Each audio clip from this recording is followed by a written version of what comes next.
Hi friend, Potato here. You ever have that feeling when you assign some reading and it's like you're trying to absorb it through a brick wall? That's pretty much me with Korean. I read a page and it is as if I've just stared at a blank canvas. Nothing is sinking in. Today, I wanted to get very honest and real with you about learning languages when you seemingly suck at it. You go to the YouTube for advice and all you hear is stay motivated, create a schedule, show up at the same time, make a habit, have a positive mindset, blah blah blah, book a class, join a study group, take a group class, just start talking. Immersion, and more fluff. I'm sure those work when you have a bright head, unlimited time, and a great outlook on life in general. I'm a weak round potato. None of those have ever worked for me because I genuinely suck at the mental health and therapy game. I will tell you about the things that actually worked for me and helped me get the language learning off the ground, so maybe they will help you too. All throughout school, I was effortlessly good at math and history. Turns out, according to YouTube algorithm, it is called being a gifted child. And that comes with its own set of problems. At uni, anything marketing and business related just naturally came to me, and to this day, there are things that just make sense to me, like cooking or playing chess. I just get them without a drop of struggle. So it made me believe that I could do anything if I want to, and whenever I encounter any resistance or difficulty, I don't mind giving up and telling myself that either I didn't really want it or I'm just not built for it. Languages, including my native Russian, never clicked for me. I always thought that knowing many languages would be cool, but neither school nor tutors did it for me. Surprise, surprise! I aced my GLPT test last year. So maybe I was right. If I work hard enough, I can achieve anything I want. Sounds like a capitalist dream, doesn't it? So what do we, weak potatoes, need? Motivation and discipline. Spoiler, I lack both. Sure, I can pull myself together if the situation is dire, but let's not kid ourselves. Maybe we should all go to therapy and become better people before we attempt new skills. But who has time for that? I want to watch anime in Japanese yesterday. Then, motivation, an elusive creature. I don't think there is a right or wrong way to get motivated. People get motivated by random stuff and also cannot find motivation when it should be there. Like, there are people who need to move to a foreign country in 3 months and they can't be asked to do a 5-minute Duolingo lesson. Or maybe you want to learn a language to keep your brain sharp because you're getting older. Vibes.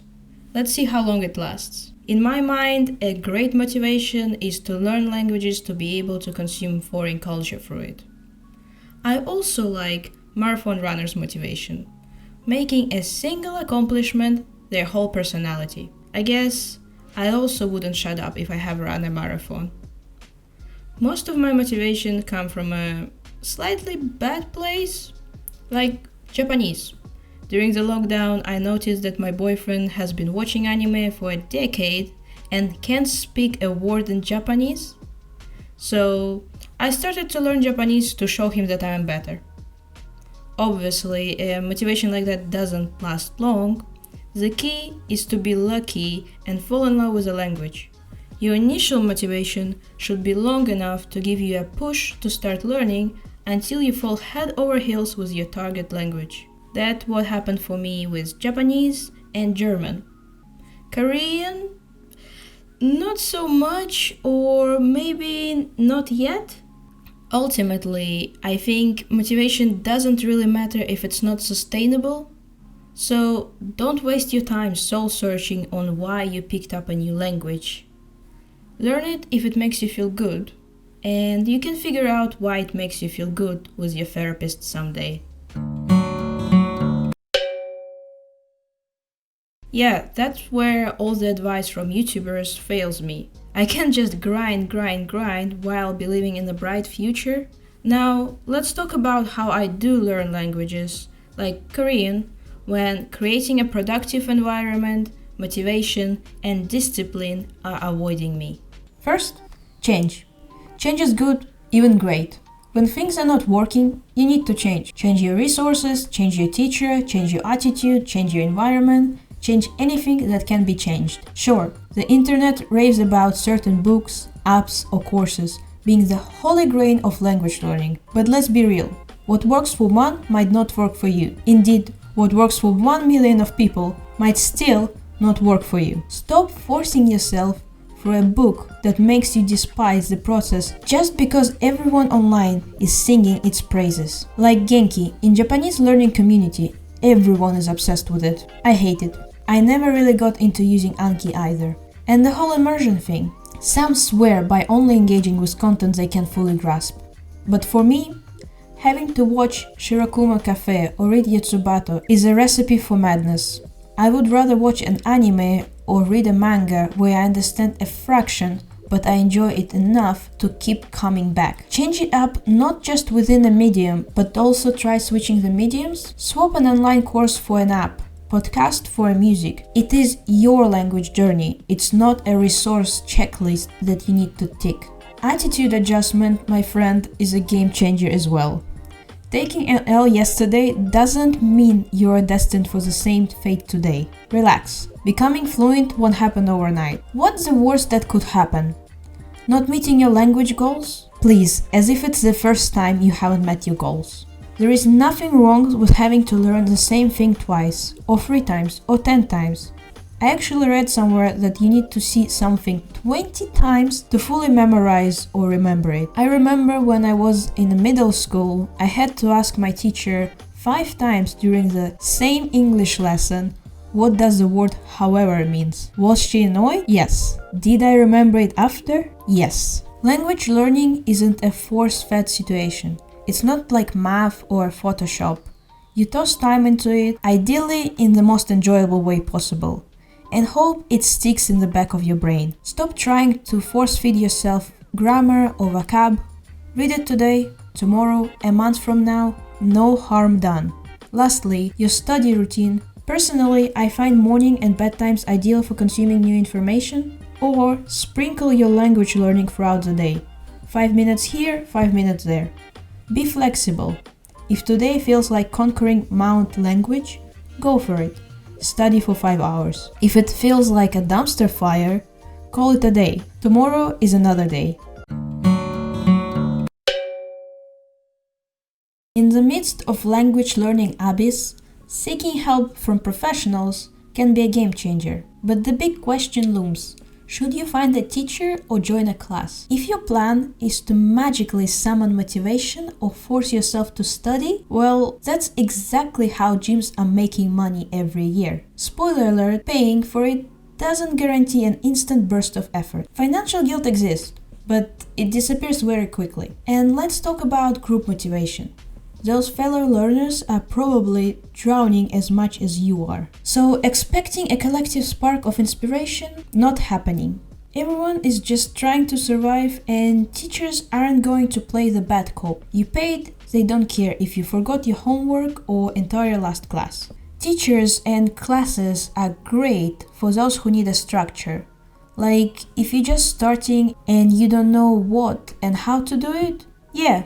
Join a class, find a teacher, they will create you a roadmap. Discover your language superpower. Are you the vocabulary virtuoso, the grammar guru, or the confident conversationalist? Whatever it is, let it dominate your study routine. When things flow smoothly, you naturally want to keep going. Sure, it might not be the most balanced routine, but we're not aiming for perfection, we're just here to show up and take those baby steps. Now, let's talk about embracing failures. A weird but effective way to learn. Take a quiz, make those mistakes, not on purpose of course, understand why you slipped up, and review it multiple times. Quizzes are one of my favorite ways to learn. Turn your learning into a game. Find an app that clicks with you. The weirdly contagious allure of multiple choice questions can be surprisingly effective. Consider beating Farrell to TikTok and swapping it for some Duolingo while you're making the most of your time on the phone. Get creative with your journals.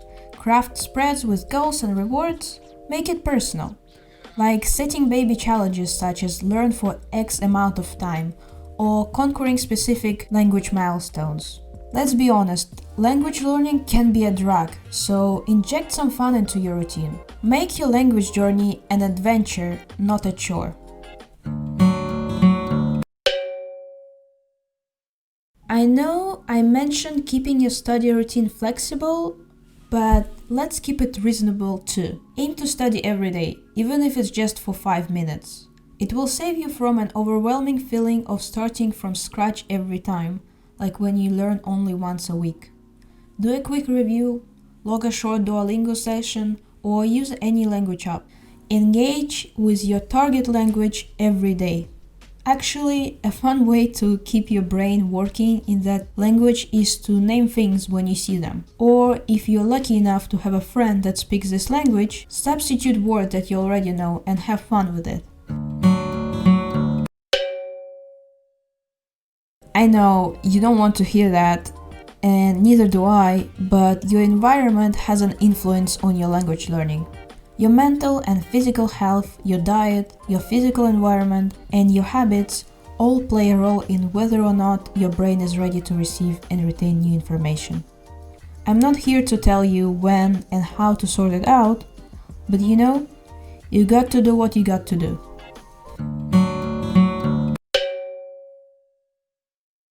My last advice, which you probably did not expect, is to give up. You came, you saw, you left. It's okay to give up. It might just be wrong time for you to learn a new language right now because you have other things going on, or you might be just not built for it. We all have our limitations and we all should be aware of them. Basketball players are not tall because they play basketball.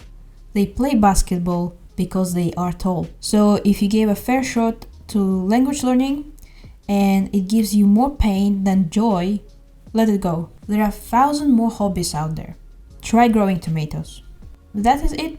Thank you for sticking with me until the end. Leave a like, subscribe, and let me know in the comments how you fight the language learning resistance. Bye!